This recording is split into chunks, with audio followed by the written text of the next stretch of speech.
Bia Kamal ka Noor Online TV ka jan gwasame bana roch bana jeling roj bana ga jan gwasame chalar ne na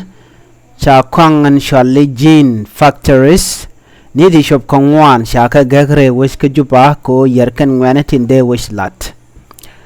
mi jiram jidi tangot kan kono re rochame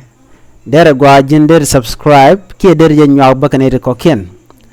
no kono de lare de kan wore jam ki de kalyanka nasan konde roy ka tong nas chet kam shaling o ka tende en go cha kwangan shale jin sha factor ne ken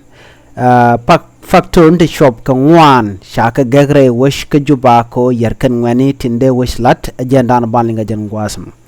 kwanga to de mene dial ngai ken ko jen te ka kong matot bana shuga mandana shalat Shalado Shakwangan Shale Jean Factors Nikian Tishop Kongwan Shaka Gare Wake Juba ko Yerken Wanitin Kon de wish de can kalat chit commissalingo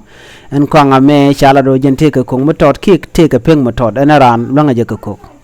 Jean a kwang matod mutaka you to tot Jen la jalat kere jemni and wani ko jen a kwang matod along katika kong matod kakeche along a jen manong manager ko laran shu amala yong kapes mich jamat gwadran shirana mat be widu bechu jeka be widu shokab an gwasamo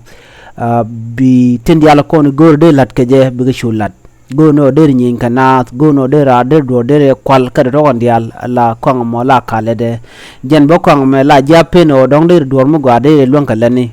kala dana chalat keje chala do cha gwestin taska kwang motin ken piu rewe ke juba cha ka ga ko ken cha gu jo yer ka nas chuka to go ka queen nas tin konti la jiwich na me akel mishalat ten go charo la re wichen wini kaman ga ka ke chala do te ka tin wan yer ken kare we ka so Sudan chala do sha gang rewe ka so Sudan de ne shu mene poli ne cha ka laler en go mi wete ka gwas mu maska kwang shwale jinsin chala do bane to baga yen ki baga luko ngot ki baga keba kala dana chikana lat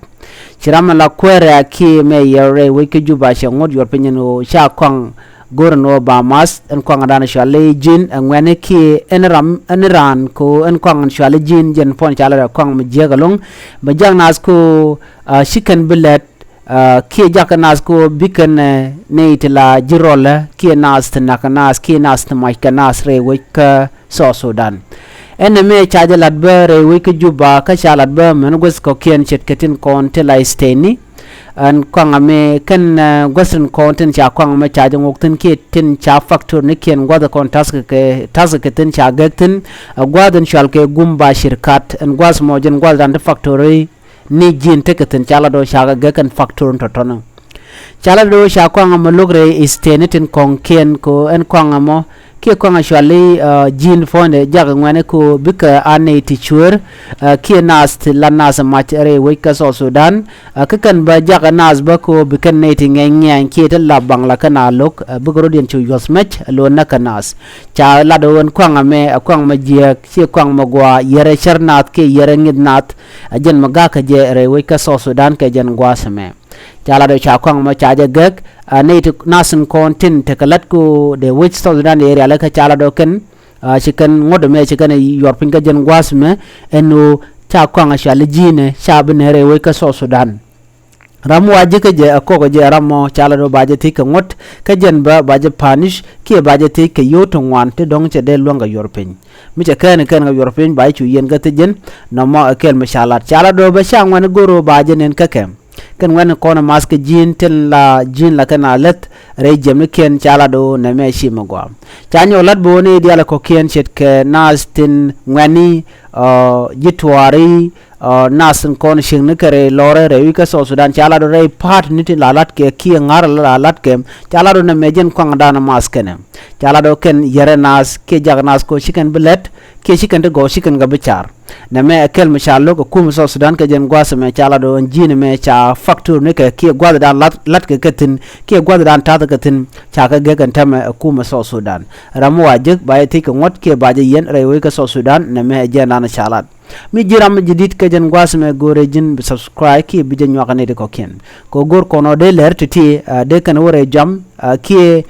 de kan aziken ge ger re winten ko ken en lere me ler mi nyuno de re ngwan de re ke ger ki nas tin kon tinte ka luang are wich ka so Sudan ki ena gwasa tinatinone ajele dan ende yen linga jen gwasme mi jiram jidit gore jin bi nyane ko ken ka gore be jin ba subscribe ko bilerin kon banu ka tungne nas bu ka chwalingi agwa biata ka mal jen gwa dande kon chungten